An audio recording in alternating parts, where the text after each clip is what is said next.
윤석열 전 대통령의 첫 특검 조사에서 검찰이 아닌 경찰이 신문을 맡을지를 두고 윤 전 대통령과 내란 특검 양측의 신경전은 더욱 격화했습니다. 특검은 경찰의 조사를 문제 삼은 윤 전 대통령 변호인이 수사 방해를 하는 거라며 전담 수사 인력 파견 요청에 나섰습니다. 이준혁 기자입니다. 윤석열 전 대통령 측은 첫 조사가 3시간 넘게 파행한 원인이었던 경찰 박창환 총경의 조사 참여를 또다시 문제 삼았습니다. 검찰이 수사하면 검찰, 경찰이 수사하면 경찰이 조사해야지 지금 방식으론 경찰이 수사인지 특검 수사인지 혼란스럽다고 지적했습니다. 박 총경이 윤 전 대통령 체포와 무관하다는 경찰 반박에도 불구하고 당시 현장에 있던 사건 당사자니 회피해야 한다는 주장을 거듭했습니다. 절차의 불명확함이 향후 재판 과정에서 쟁점으로 비화할 수 있다며 특검이 예정된 결론을 향해 조급함을 보이는 것 아니냐고 날을 세웠습니다.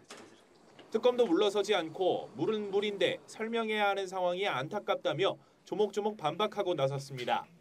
파견 경찰이 압수수색에 참여하는 것은 당연하다 보면서 조사를 못하는 건 논리모순 아니냐고 꼬집었습니다.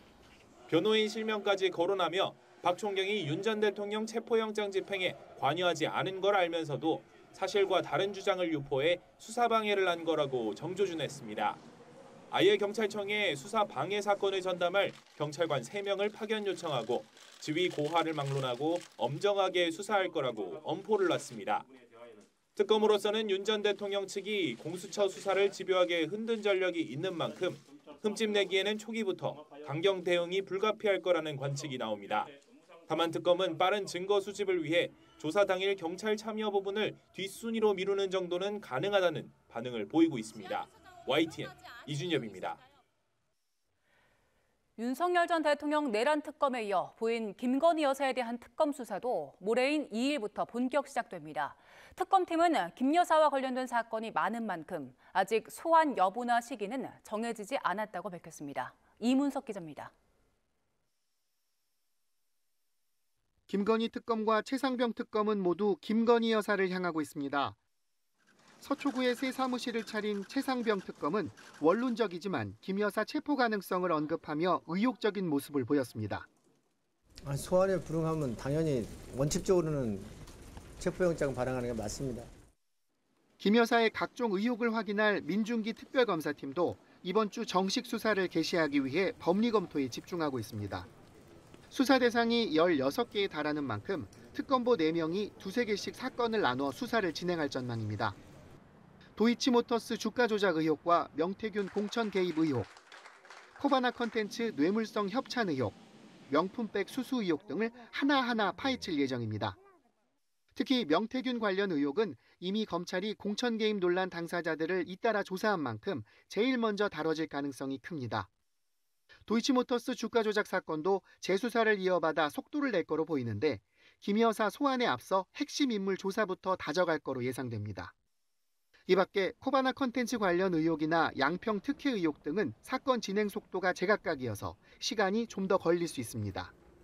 가장 큰 관심사는 김 여사의 소환 시기. 특검팀 관계자는 모든 개별 사건이 특검으로 넘어온 상황이라서 김 여사 소환 여부 조율도 소환 시기도 아직 정해진 게 없다고 선을 그었습니다. 김건희, 최상병 특검팀은 오는 2일 각각 현판식을 열고 본격적인 수사에 돌입합니다. 김 여사 측도 특검 조사에 성실히 응하겠다는 뜻을 밝힌 만큼 변호인단을 꾸려 두 특검의 고강도 수사에 대응할 거로 보입니다. YTN 이문석입니다. 첫 특검 조사를 앞두고 포토라인에 선 윤석열 전 대통령은 입을 굳게 닫았습니다. 과거 공개 소환된 전직 대통령들이 짧게라도 사과의 말을 남겼던 것과는 극명하게 대비되는 모습이었습니다. 부장원 기자의 보도입니다. 역대 대통령 가운데 처음 수사기관에 공개 소환된 건 노태우 전 대통령입니다. 비자금 사건으로 조사를 받기 전 노 전 대통령은 짧은 사과의 말을 남겼습니다. 그로부터 14년 뒤 박연차 게이트로 대검 중수부에 공개 출석한 노무현 전 대통령은 면목이 없다면서 착잡한 심경을 숨기지 않았고 왜 본인이 면목 없다고 말씀하셨습니까? 면목 없는 일이지. 지금 심경을 좀 말씀해 주시죠. 2017년 3월 국정농단 사건으로 소환된 박근혜 전 대통령은 국민께 송구하다고 사과했습니다. 국민 여러분께 송구스럽게 생각합니다.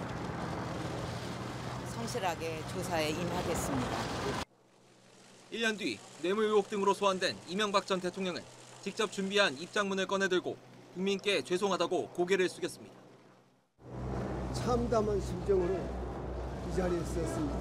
저와 관련된 일로 국민 여러분께 심려를 끼쳐드려서 대단히 죄송합니다. 하지만 전직 대통령 가운데 5번째로 포토라인에 선 윤석열 전 대통령의 모습은 달랐습니다. 쏟아지는 질문에도 입을 굳게 다문 채 조사실로 향했고 지하주차장으로 들어가지 않은 이유 있으실까요? 조석 특검을 8년 만에 피의자 신분으로 만나셨는데 어떻게 보시나요? 다음 날 새벽 조사를 마치고 귀가하면서도 묵묵부답이었습니다.